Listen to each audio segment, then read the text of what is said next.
La acusación detalla acciones que iniciaron en 2010. El 16 de marzo de ese año, la empresa Media World firmó un contrato con Fedefoot por los derechos de transmisión y mercadeo de los Juegos de la Copa del Mundo para el 2018. El contrato fue firmado por Brian Jiménez de Fedefoot y Roger Huguet de la empresa Media World. En el curso de las negociaciones del contrato, los tres guatemaltecos, Jiménez, Trujillo y Salguero, se reunieron en Miami, Florida, con representantes de la empresa de comunicación, en donde acordaron que Media World pagaría un soborno de 6 cifras por los derechos sobre los Juegos del Mundial 2018. El soborno fue posteriormente pagado por una transferencia desde el Bank of America en Miami, en Florida, hacia una cuenta en Panamá. El 31 de marzo de 2011, la empresa de comunicación transfirió $20,000 de una cuenta de Miami a una en Nueva York para posteriormente ser trasladada a una cuenta en Guatemala, la cual fue designada por Rafael Salguero. La cuenta estaba a nombre de una agencia de viajes. El 28 de febrero de 2014, Media World realizó un nuevo contrato con la Fedefoot por los derechos de transmisión y mercadeo, esta vez para los partidos de la Copa del Mundo del 2022. El contrato fue firmado de nuevo por Brian Jiménez. En el curso de la negociación, la empresa accedió a pagar un soborno de $200,000 a Héctor Trujillo, el cual compartiría con Jiménez. Adicionalmente, el representante de Media World acordó pagar $200,000 extras a Jiménez, de los cuales Trujillo no se enteraría. Un mes después, la transferencia fue efectuada a una cuenta de banco en Washington, la cual había sido designada por Héctor Trujillo y estaba a nombre de la empresa Construction Company. Muy buenas noches, bienvenidos nuevamente a Sin Filtro. El escándalo de FIFA continúa. Ayer ya hablábamos de esta noticia que pues a nivel mundial causó varios digamos sismos en federaciones de diferentes países de Sudamérica y Centroamérica. En el caso de Guatemala, pues 3 personas han sido señaladas, usted ya lo escuchó, y ya hay orden de captura de detención temporal para uno de ellos, Brian Jiménez. El otro se encuentra detenido en Estados Unidos, el que fuera magistrado suplente de la Corte de Constitucionalidad, el señor Héctor Trujillo. Pero antes de comenzar este análisis, quiero presentarles, hoy tenemos un panel muy especial. Tenemos a 2 mujeres muy inteligentes, politólogas ambas, Andrea Toc y Gabriela Carrera. Muchas gracias por aceptar esta invitación de hablar de FIFA, ¿no? Hablar de fútbol, pero no solo de fútbol, sino de corrupción. Y de corrupción que sucede de una forma muy parecida a lo que ocurre aquí en Guatemala. Andrea, las primeras impresiones de esta noticia y sobre todo de esta orden de captura de detención temporal para el que fuera presidente de la Fedefoot, Brian Jiménez. Bueno, pues yo creo que no nos sorprende mucho. Estas investigaciones que ha estado teniendo el Departamento de Justicia ya vienen desde hace tiempo. Hemos estado viendo este año diferentes escándalos de corrupción en los niveles más grandes, ¿verdad? Vimos al presidente mismo de la FIFA, Sepp Blatter, que bueno, viene desde hace muchos años. 17 años, ¿no? Como presidente. Y que siempre ha tenido escándalos de corrupción. Este año él habló diciendo que iba a renunciar y hace un par de semanas él y tanto como Platini de la UEFA los suspendieron de sus cargos, ¿verdad? Entonces ya se mira que si desde hasta arriba, ¿verdad? Todo eso se va ya hay un bajando, consentimiento, ¿verdad? De este tipo de acciones que se van dando. En Gabriela, cuando hablamos de corrupción, muchas veces pensamos que FIFA es un organismo que está exento de estos problemas, pero si vemos más abajo dentro del organigrama, podemos observar algunas prácticas como compra de voluntades de los delegados que integran la Fedefoot y que hacen que estas mismas personas se mantengan dentro de la cúpula dirigiendo el fútbol nacional, y lo que vemos hoy en día es el resultado de esta corrupción. ¿Te sorprende estas noticias de corrupción en la Fedefoot? Yo creo que no, yo creo que la corrupción viene siendo un mal endémico, pandémico también en todo el mundo. Y el hecho de la FIFA, ¿verdad? Yo con 3 hermanos ya me imaginaba que eso iba a pasar, pero en Guatemala la corrupción es el pan diario de la política guatemalteca, y muchos de a los que les gusta el fútbol siempre han estado diciendo que la Fedefoot era uno de los espacios de corrupción también.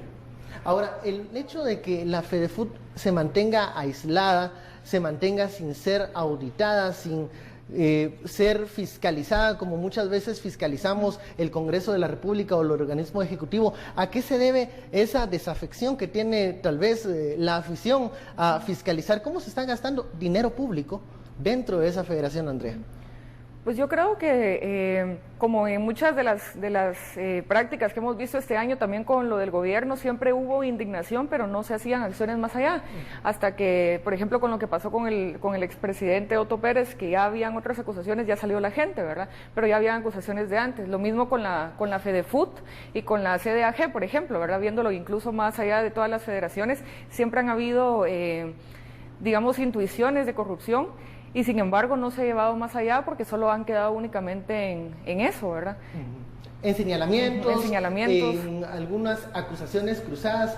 En este momento nosotros lanzamos un sondeo a Twitter para que la audiencia pueda responder. ¿Qué se debe hacer con la FEDEFUT? Nosotros planteábamos 3 alternativas. 1, retirarle los recursos para poderlos invertir en otras disciplinas deportivas, realizar una auditoría o hacer una limpia de la directiva. ¿Cuáles podrían ser estas salidas, Gabriela? Yo creo que tiene que ser todo un proceso ciudadano, pero también político, que permita tener una solución integral, ¿verdad? La limpia de la directiva es lo mínimo que podemos pedir como ciudadanos, ¿verdad? ¿Tú crees que en este momento estas personas que están asumiendo no tienen la calidad como para poder seguir dirigiendo la FEDEFUT? No son éticos, ¿verdad? Y son tan poco éticos como el binomio presidencial que teníamos a principio de abril. Y yo creo que ahí la decisión no es difícil de verla, ¿verdad? Es una situación, son igualmente funcionarios públicos, sobre todo que tienen un papel en una sociedad tan afectada por la violencia, papel importantísimo como puede ser el deporte en Guatemala, ¿verdad? Por un lado eso, y segundo, la auditoría, ya sabemos que se ha abierto un proceso algunos meses atrás, es necesaria, ¿verdad? Sin embargo, de la FEDEFUT sabemos solo cuando hay partidos importantes, ¿verdad? Y después la dejamos un poco al olvido, sin recordar que como bien decía, es un proceso que se tiene que ver en el tiempo, y es importante reconocer que el fútbol en Guatemala es uno de los espacios de recreamiento más importantes para la sociedad. Más populares. Hablábamos también que uno de los detenidos en Estados Unidos fue el magistrado suplente Héctor Trujillo, que pues fungía como secretario de la FEDEFUT. Le preguntamos hoy por la mañana a la presidenta del máximo tribunal constitucional su opinión y su postura sobre esta detención de Trujillo allá en los Estados Unidos, y esto fue lo que respondió Gloria Porras. Considero que para la Corte no representa ningún problema seguir funcionando como lo ha venido haciendo desde el mes de abril que yo asumí la presidencia, porque él es un magistrado suplente y hay otros magistrados que pueden suplir esa función. Si al magistrado Trujillo se le hubiera iniciado una investigación por parte de la Fiscalía guatemalteca, previo a poder iniciarle un proceso, debería ventilarse el derecho o la garantía de antejuicio que él tiene. En este caso no opera porque la detención fue realizada en Estados Unidos por una imputación de cargos que corresponden en otro país. Las declaraciones de la presidenta de la Corte de Constitucionalidad, Gloria Porras, sobre la situación que en este momento está viviendo el magistrado suplente Héctor Trujillo, detenido en Estados Unidos, acusado de sobornos. Bueno, vamos al regreso de este corte a hablar sobre estas declaraciones de la presidenta y de las repercusiones que tiene la detención de un magistrado del Tribunal Constitucional. Regresamos en un momento.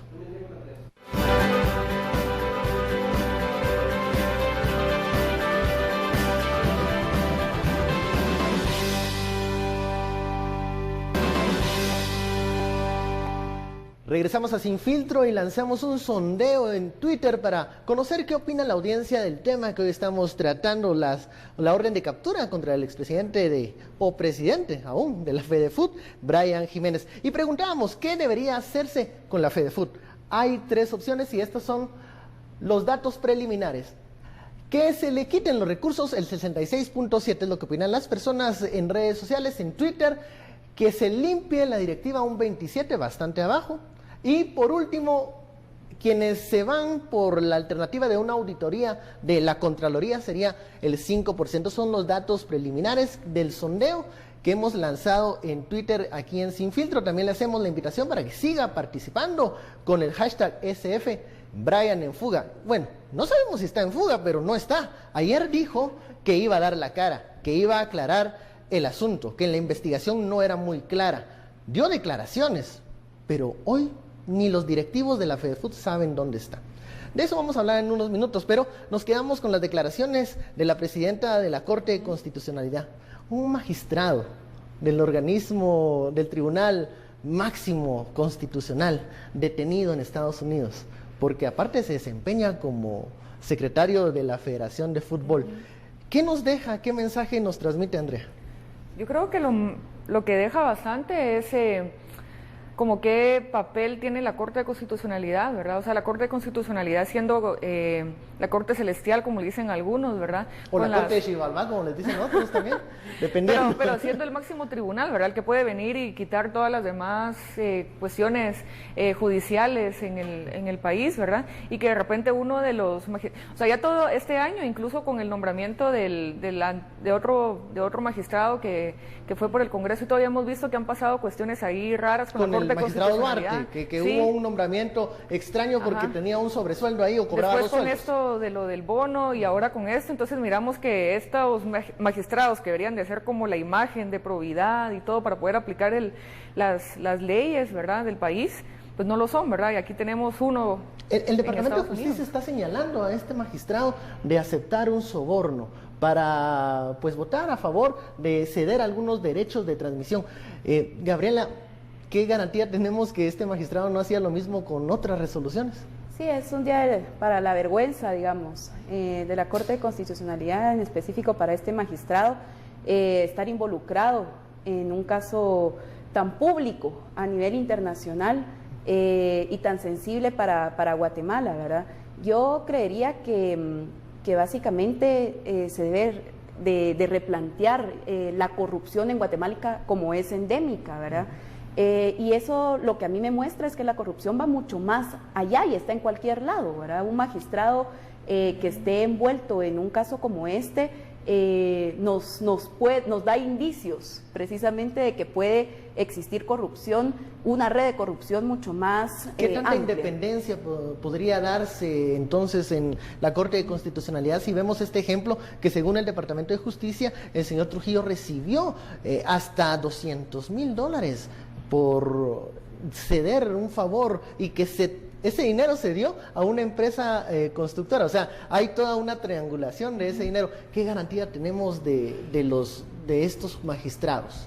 Ninguna, realmente ninguna. Yo creo que ese es el frente político que hemos venido gestando en Guatemala desde hace mucho tiempo y cuyo último espaldarazo fue lo que sucedió desde abril en Guatemala, ¿verdad? Eso, y si empezamos a ver las conexiones que tiene Héctor Trujillo, ¿verdad?, digamos, con su esposa, con el ex binomio presidencial, una candidata a la presidencia como Sandra Torres, eso nos demuestra que la corrupción en Guatemala no tiene un solo nombre, tiene muchos nombres y trabaja efectivamente en una red eficaz que permite involucrar a muchas personas y que muchas personas también, muchos funcionarios públicos, saquen raja de ello.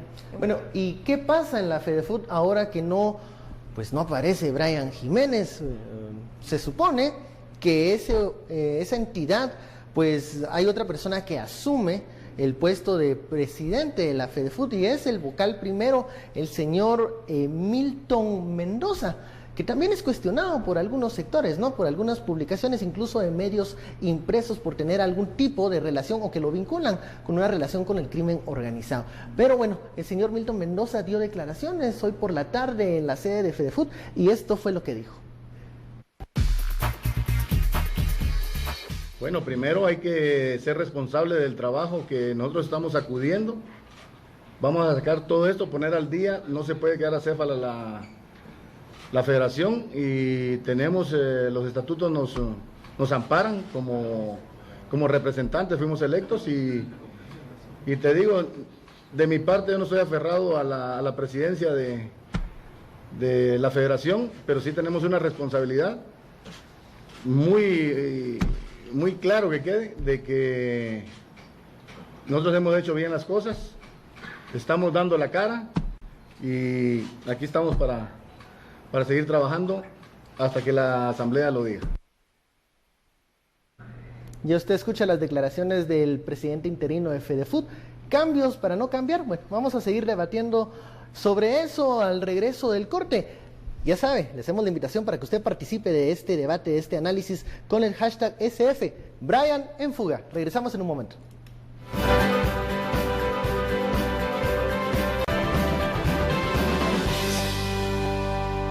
Regresamos a Sin Filtro y algunos mensajes llegan a este espacio para seguir profundizando en el análisis de lo que ocurre en la Fedefoot. Y bueno, Leonel nos envía un mensaje, dice: yo se los dije ayer que el señor Brian Jiménez era un tranza y no me equivoqué, que lo metan al bote para ejemplo. Este es el mensaje de Leonel de Paz. Bueno, que igual sí nos envió un mensaje ayer y parece que sí tiene una bola de cristal porque sucedió lo que él había vaticinado. Bueno, otro mensaje es el del usuario Cubo y dice: el prófugo más barato e indecente en la historia de Guatemala. Bueno, aunque muchos aspiran a quitarle el título. Veremos por cuánto tiempo se desaparece, ¿no?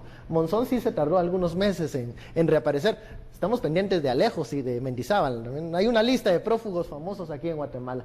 Y Freddy dice: don Brian saliéndose con la suya, típico de los corruptos, todos utilizando este hashtag SF, Brian en fuga. Bueno, y seguimos con este tema bastante jugoso, ¿no?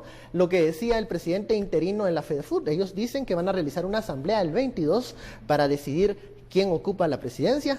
Dicen que no sabían nada de los actos del presidente Brian Jiménez y que tampoco saben el paradero del señor en este momento. ¿Le creemos al señor Milton Mendoza, Andrea? Pues la verdad no te da... No sé, no me da confianza, pero tampoco podría decir, ¿verdad? Porque también habría que ver cómo estas redes se van... Puede ser de que se sepan cosas, pero no se sepan todo, ¿verdad? Porque también las redes de corrupción en este lugar, en otras instituciones del Estado, a pesar de que se sepan, no se sabe específicamente cómo funcionan, ¿verdad? O sea, por todas las personas que están ahí, entonces no sé si... No sé si está diciendo la verdad, pero en el caso de este comité de la cúpula de la Fedefoot, no son personas nuevas, son personas que han estado por años allí y que incluso han ganado o han sido reelectos por métodos que muchas veces los atletas o los futbolistas dicen no es el más democrático. Hay compra de voluntades, se parece mucho a un partido político, Gabriela. Sí, parece que la forma en cómo nos organizamos en los partidos políticos en Guatemala es algo que también se exporta a otras formas de otras instituciones, ¿verdad? Yo creo que ahí es también poner un poco el dedo en la llaga, precisamente del deporte en Guatemala. Yo creería que hay que replantear, este es un buen momento para hablar del deporte en Guatemala, y quienes debieran de hablar son precisamente los que han comenzado a denunciar desde hace mucho tiempo actos de corrupción, no solo en el fútbol, sino en muchos otros deportes, ¿verdad? Da mucha pena y da mucha vergüenza que nuestros deportistas vayan como van a las competencias internacionales y tengamos toda una dirigencia del deporte con lujos o con acompañantes, y son cosas que no se pueden permitir en y que son políticos muchas veces, porque vemos personajes de la política nacional ocupando luego puestos en las directivas de las federaciones, y uno se plantea la pregunta: ¿o es porque son muy aficionados a esa disciplina deportiva o porque encuentran un espacio de acción, Gabriela, para poder hacer las cosas a su sabor y antojo? Pues yo te robo la palabra y diría que es un buen negocio ser funcionario del deporte en Guatemala, y un pésimo negocio con muchos retos ser un buen deportista en Guatemala. Y esa brecha entre esas dos formas de entender el deporte en Guatemala como un negocio y como una vocación debe comenzar a ganar espacio precisamente pues los deportistas en Guatemala. Yo creería que es también un buen momento para pensar en la Ley Nacional de Deporte, por ejemplo. Es un buen momento para que los deportistas vuelvan a decir aquello que no les gusta de cómo funciona la política y el deporte en el país, y que en la medida de lo posible se pueda también hacer presión para que sean ellos los que tengan también voz y voto en la dirigencia de sus federaciones. Aunque esto también no es un fenómeno únicamente de Guatemala, lo de políticos estando en las federaciones. O sea, esto se ha visto en Argentina, lo hemos visto en Brasil, en Italia, donde muchos políticos y también empresarios se meten en el deporte. Entonces el deporte termina siendo una cuestión increíblemente lucrativa, especialmente por lo que dijo el Departamento de Justicia, los derechos de televisión, por ejemplo, o los grandes patrocinios. Entonces vemos que el deporte es una de las cuestiones con las que se amarran más otras redes de poder que tienen que ver también con la política. Y entonces no es como, para decirlo de una forma negativa o pesimista, pero no es un fenómeno que se da únicamente en Guatemala, sino se da en muchos lados. Y las capturas que hizo el Departamento de Justicia cabal evidencian precisamente eso, de cómo... Llama la atención el hecho de que dentro del contenido de los señalamientos que presenta el Departamento de Estado, pues hace referencia de que estos actos se venían fraguando desde 1986, o sea, esto es por décadas, estos derechos de transmisiones de los partidos de clasificación, por eso usted ya sabe que solo puede ver los partidos en un solo canal y aguantarse a los narradores de toda la vida, ¿no? También que se dan estos patrocinios a grandes consorcios, pagando sobornos, pagando prebendas, viajes a Miami, a Chicago, a diferentes países de estos directivos de fútbol. La pregunta es, ¿por qué Estados Unidos, ustedes conocen de política también internacional, por qué Estados Unidos ejerce este tipo de presión? Sabemos que están utilizando el sistema financiero norteamericano, esa es una de las respuestas, pero haciendo presión a un organismo que ha crecido mucho como la FIFA, que tiene hasta más de 200 afiliados, tiene más integrantes que Naciones Unidas, la FIFA. ¿Hay algún tipo de recelo del poder que está tomando FIFA en este momento? Pues a ver, yo lo diría, y tal vez puede sonar un poquito, tal vez un poquito paranoico, pero no sé, lo puedo decir, pero una de las cuestiones que se hablaba cuando fue la elección de los siguientes mundiales era que a Estados Unidos le tocaba el mundial del 2022 y por pactos que se habían hecho, ¿verdad? Ya habían decidido entregarlo a Rusia y cuando se dio la votación, gana Qatar. Y bueno, han habido diferentes tipos de señalamientos acerca de la adjudicación, si fueron sobornos, también acerca de cómo, por ejemplo, en Estados Unidos, que ya tiene toda una infraestructura para poder albergar un mundial, mientras que Qatar no. Y los últimos años han estado construyendo, entonces no sé si, por ejemplo, ahí hay algún tipo de recelo, de vendetta. No sé, podría ser, ¿verdad? Es lo que miro, digamos, ahorita, pero se me hace que habría que rascar un poquito más, ¿verdad? Gabriela, vamos cerrando ya este espacio, vamos con las conclusiones. ¿Qué conclusiones sacamos de todo este escándalo, de todas estas acusaciones que el Departamento de Justicia ha girado sobre 16 directivos de fútbol, 3 de ellos guatemaltecos? Mi conclusión es que la corrupción sigue siendo un tema latente en las sociedades del mundo actual. En el caso de Guatemala, de una forma más sensible, porque es un país con pocos recursos que debe de entender muy bien que la corrupción comienza a cobrar vidas, o que ha cobrado vidas siempre, ¿verdad? Y yo creo que este es un buen momento para que la sociedad también se solidarice con los deportistas y rechace contundentemente cualquier acto de corrupción, sea quien sea. Andrea, conclusiones. Pues yo, siendo una fanática del fútbol, futbolera, estas cuestiones pueden incluso desincentivar, ¿verdad? O sea, a las personas ya no les gustarían. Y bueno, los deportes es una de las formas en las cuales también se puede dar esta cohesión social, que en países como Guatemala, que han sido tan fragmentados, en el que el tejido social ha quedado destruido por diferentes razones, en lugar de que el deporte pueda ser esta forma de unir, ¿verdad?, termina fragmentando con cuestiones como estas de corrupción, que hace que muchas personas se pudieran alejar, ¿verdad? O que personas no puedan llegar no asistir a los estadios, por ejemplo. Ajá. Muchísimas gracias, Gabriela. Andrea, vamos a ver el resultado final de este sondeo que lanzamos en Twitter. ¿Qué se debe hacer con la FEDEFUT? Y bueno, esto fue lo que la audiencia definió. Veamos los números finales. Bueno, se mueven los números, se emparejaron. Ahora dicen que es bueno que se haga una auditoría. 44.4. Que le quiten los recursos, un 42.6, y un 13% que hagan una limpia definitiva de los directivos actuales de la FEDEFUT. Bueno, muchísimas gracias, reitero este agradecimiento por tener aquí a 2 mujeres jóvenes, académicas, opinando sobre un tema de corrupción, pero también de fútbol, ¿no? Que eso refresca y es algo muy novedoso. Yo me despido con una frase de la fiscal general Loretta Lynch, que pues engloba bastante el sentimiento que tenemos, y nos dice: no contentos con secuestrar el deporte más popular por décadas, Con ganancias ilícitas, estos acusados trataron de institucionalizar su corrupción para asegurarse de que podían vivir de ella, no por el bien del juego, sino para su propio engrandecimiento personal y el aumento de su riqueza. Muy bien, terminamos así este programa Sin Filtro, hablando sobre este escándalo de la FIFA y estos 3 guatemaltecos que están incluidos en esa lista negra de acusados por el Departamento de Justicia. Ya lo sabe, el análisis directo de Ágil está aquí a las 10 p.m. y desde las 9, todas las noticias con Noticiero Guatevisión. Soy Ben Genchin, que tenga una muy buena noche y un feliz fin de semana.